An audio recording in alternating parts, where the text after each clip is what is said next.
Before the Carnegie-Stout Public Library opened its doors in 1902, it had already acquired several pieces of art. While the library is no longer actively collecting art, in an effort to preserve this connection, Carnegie-Stout hosts art shows throughout the year to feature talented artists.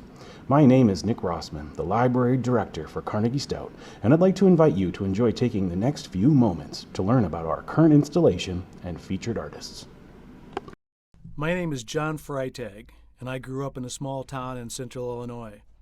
My family focused on raising cattle, and my father owned an excavation company, both requiring me to have a basic knowledge of tools. After graduating from Culver Stockton College, I moved to Chicago. Soon after, a hometown friend, Keith Akery, joined me, and we started buying and rehabbing apartment buildings, which further enhanced my knowledge of tools and woodworking. I started to focus on a more artistic approach to my woodworking about 3 years ago and still consider myself an amateur. Even with my experience, it's difficult to master the various techniques used in woodworking, and part of the challenge is learning how to properly calibrate each tool. Also, understanding the different uses of the various products on the market and the importance of dialing in each machine before beginning the process is critical. In addition, each wood type reacts differently to the process. I find pleasure in working with various angles and miters to create my flowing sculptures, but I also appreciate the complexity of making a small, simple box. I'm currently practicing the art of inlay and 3D patterns, which enhances the aesthetics of the piece. There's a fine line between craft and art, and I've been trying to get in touch with my artistic side through my sculptures. I've learned one must have a good understanding of the limits of your tools to pursue woodworking as an art and remain safe. This is my first art show, and I could not be happier to be at such a beautiful showcase as the Carnegie-Stout Library. I'm also pleased to be showing with renowned photographer Bob Felderman. And I must thank Danette Kellogg for her commitment to putting on such a great show for the public.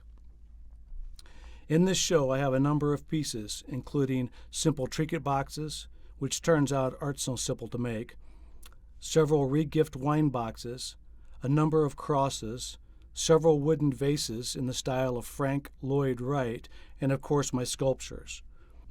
I've used a variety of wood types in this process. The trinket boxes, crosses, and regift wine boxes are made from walnut with maple and oak inlay. The wooden vases, as well as several sculptures, are made from old-growth pine that I salvaged from a porch I tore down. However, the piece I am most pleased with is my sculpture titled The Woodsmith's Shroud. It was my first sculpture where I started learning the use of angles and miters, and it's made from walnut, maple, oak, and sapele. The Carnegie-Stout Library is a beautiful venue for an art show, and I first learned about the show by visiting the library and seeing all of the wonderful works.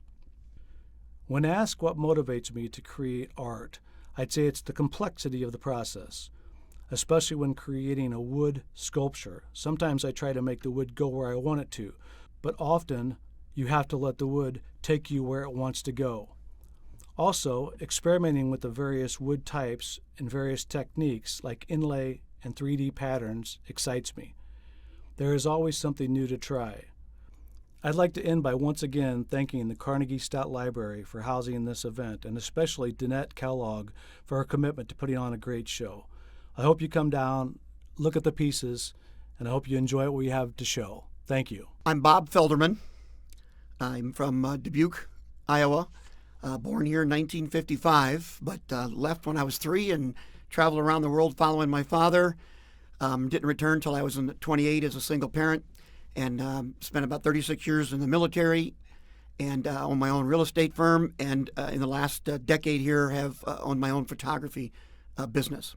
I learned to appreciate art while traveling around the world, from in Asia and Europe, around the United States, North America, Africa, and always felt a tug to be able to be an artist myself. And so I have gone to college using the Veterans Administration vocational rehabilitation.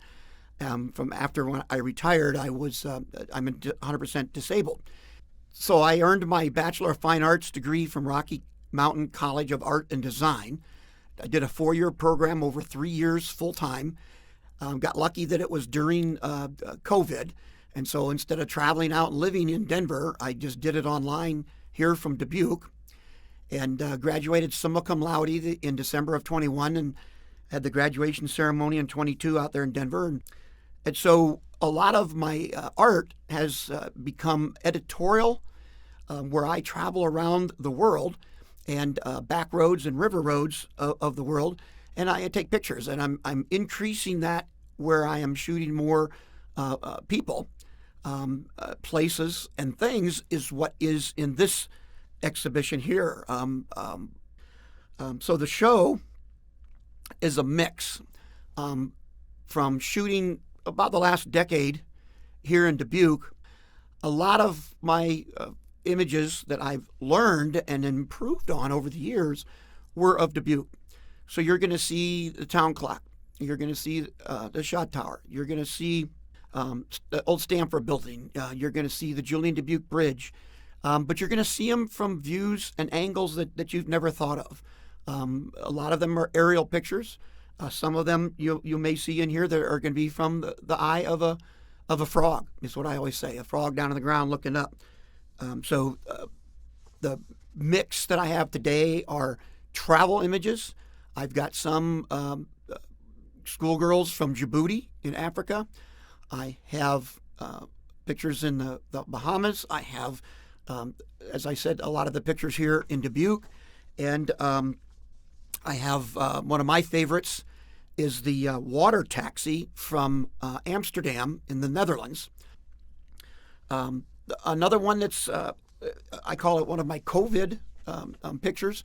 During COVID, I got my father, former president of the board of directors for the library.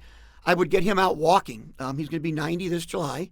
And so for the last 3 years, we'd get out walking. Well, we'd always would notice certain things. And there was this one stump that was upside down right by the gazebo along the river. And I have pictures of that from morning, noon, night.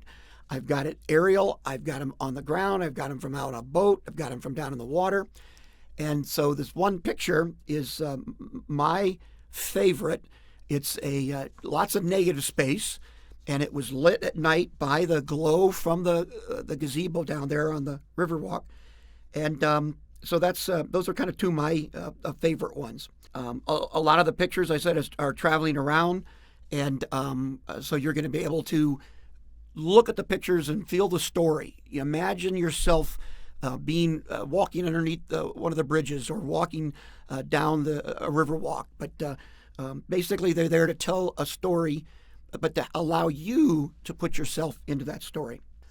Finally, the library is very active. They have so many maker space areas that you can work in. They have libraries that you can watch movies online. You can check books out online. You can come down, and people need to remember how exciting and how full the library is. And I'm proud to be a member of this, one of the first Fridays in Art this month in 2023. Thank you.